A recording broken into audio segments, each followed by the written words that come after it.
কলিযুগ কি এবং কলির কাজ কি এবং কলিযুগে মানুষের উদ্ধারের উপায় কি, আজ সেটাই আমরা জানব।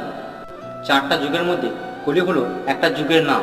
কলি হলো একজন ব্যক্তি এবং তার মেয়াদ হলো 4,32,000 বছর। এবার আসে কলির কাজ কি। কলির কাজ হলো কলহ ও বিবাদ সৃষ্টি করা, নিজেদের মধ্যে হিংসা বানিয়ে দিয়ে ঝামেলা সৃষ্টি করা, মাছ মাংস আহার এবং নেশাদ্রব্য এবং জুয়ো লটারি তাস এবং অবৈধ যৌনতা দ্বারা মানুষকে মোহগ্রস্ত করে রাখা, এটাই হলো কলির প্রধান কাজ।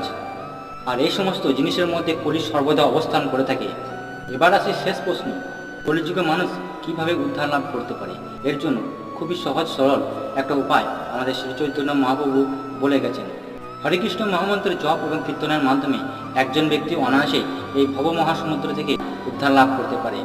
তাই আপনারা সকলে হরে কৃষ্ণ মহামন্ত্র জপ কীর্তন করুন এবং নিজের জীবনকে সুখময় করে তুলুন। হরে কৃষ্ণ।